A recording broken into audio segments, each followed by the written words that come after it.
आज हम समझ रहे हैं श्वसन। आप लोगों ने श्वसन को पहले पढ़ रखा है, पहले से भी जानते हैं कि श्वसन क्या होता है, लेकिन आज आप मुख्य रूप से समझेंगे कि जीवों में जो श्वसन होता है वो श्वसन क्रिया क्या होती है। जो रेस्पिरेटरी या रेस्पिरेशन सिस्टम प्रोसेस, रेस्पिरेशन की जो प्रक्रिया प्रोसेस है वो किस तरह से होती है। पिछले वीडियो में चित्र के माध्यम से आपने देखा है कि हम मुंह से, अपने मुंह से हवा को लेते हैं और एक ऐसी हवा को लेते हैं जिसमें ऑक्सीजन होती है। हम यहाँ पर बैठे हैं, जो हवा ले रहे हैं, सांस ले रहे हैं, हवा जो अंदर जा रही है, एक हवा को अंदर ले जाते हैं और एक हवा को बाहर लाते हैं।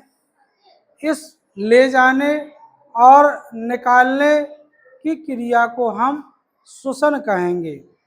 लेकिन श्वसन तो है, ये आगे ये होता क्या है कि हमारे अंदर जो बहुत सारी क्रियाएं हैं वो कैसे होती हैं।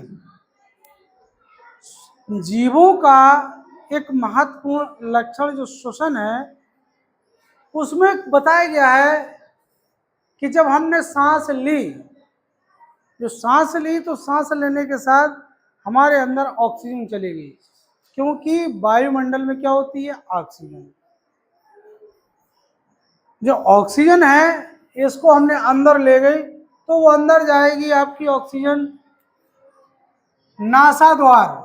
आपके जो चेहरा होता है, दो छिद्र होते हैं, नासा गुहा होती है, नासा छिद्र होते हैं, और इसमें बहुत सारे बाल होते हैं और श्लेष्म ग्रंथियां होती हैं जिनसे चिपचिपा पदार्थ होता है, निकलता है।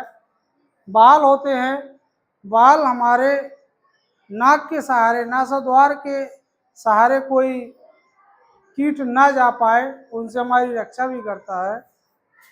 तो हम जब नासाद्वार से सांस लेते हैं तो सांस में वायुमंडल की ऑक्सीजन हमारे अंदर जाती है।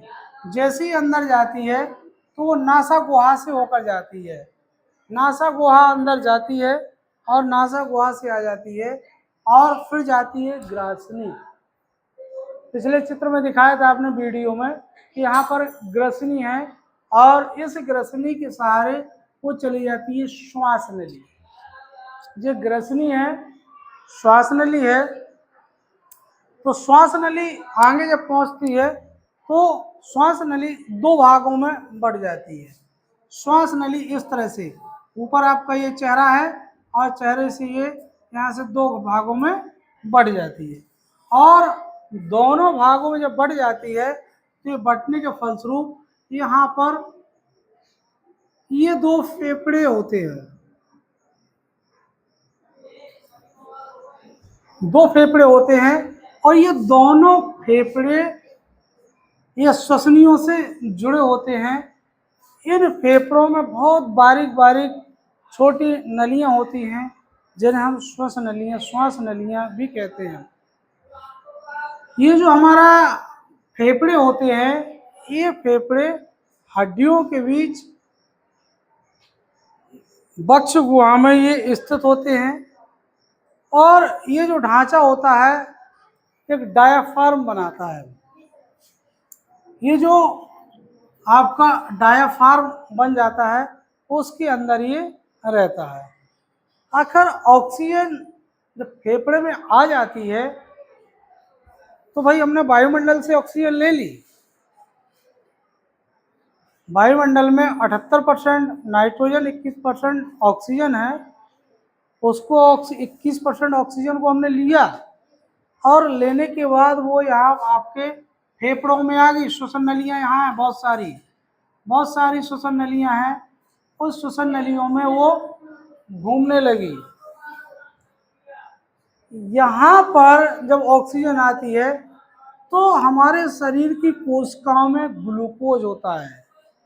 जब हम कुछ भी खाते हैं तो उसमें प्रोटीन, कार्बोहाइड्रेट, विटामिन, खनिज लवण, जल आदि पर्याप्त मात्रा में होते हैं।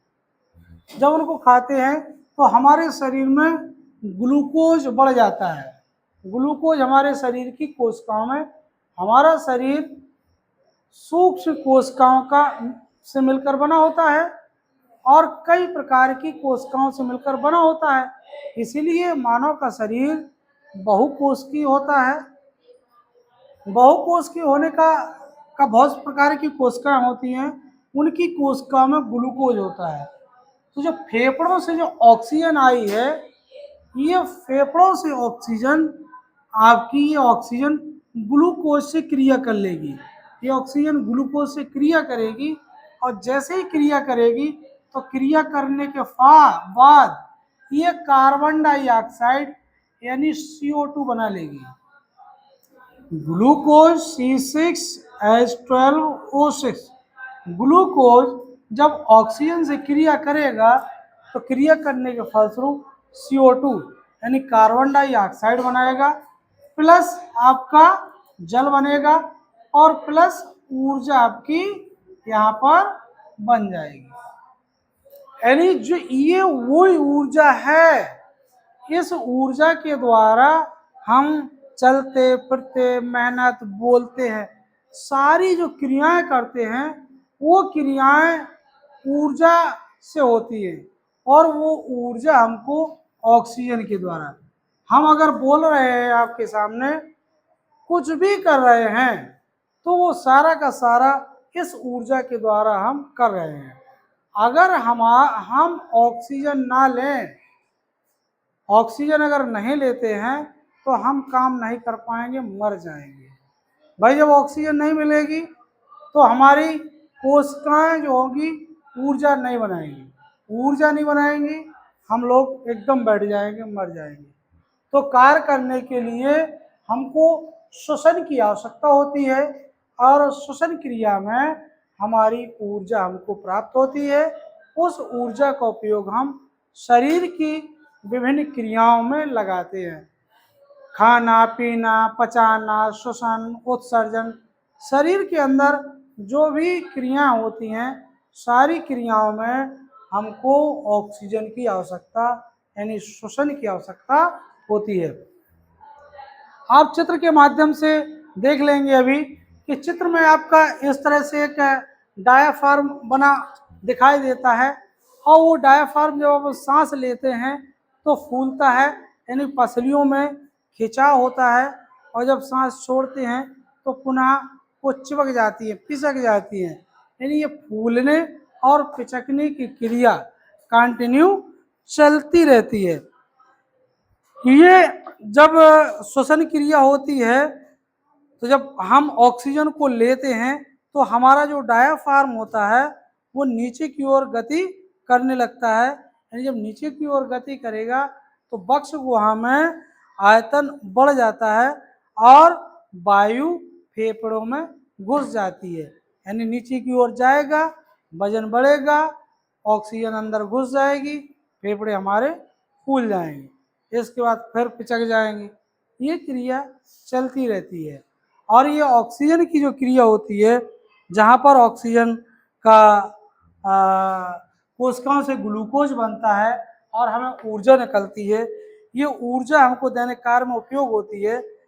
ये पूरी जो प्रक्रिया है, इस प्रक्रिया को हम कोशिकीय श्वसन भी कह सकते हैं, क्योंकि ये श्वसन क्रिया कोशिकाओं में होती है, कोशिकाओं से ऊर्जा का निर्माण हो रहा है, इसीलिए हम कोशिकीय श्वसन भी कहते हैं। यानी ये जो क्रिया है, श्वसन क्रिया, रेस्पिरेशन प्रोसेस, ये सारे जीवों में होती है। जो भी जीव कार्य कर रहा है उसको वायुमंडल की ऑक्सीजन चाहिए। अगर ये पौधे प्रकाश संश्लेषण ना करें, क्योंकि पौधों के प्रकाश संश्लेषण की क्रिया से ही हमको ऑक्सीजन मिलती है, और यदि ऑक्सीजन ना मिले, पौधे भोजन बनाना बंद कर दे, तो हमको ये ऑक्सीजन नहीं मिलेगी और हमारे अंदर ऊर्जा का निर्माण नहीं होगा और अंततः हमारा शरीर खत्म हो जाएगा। तो इस प्रक्रिया को आप ध्यानपूर्वक समझेंगे और चित्र के माध्यम से इसको समझिए।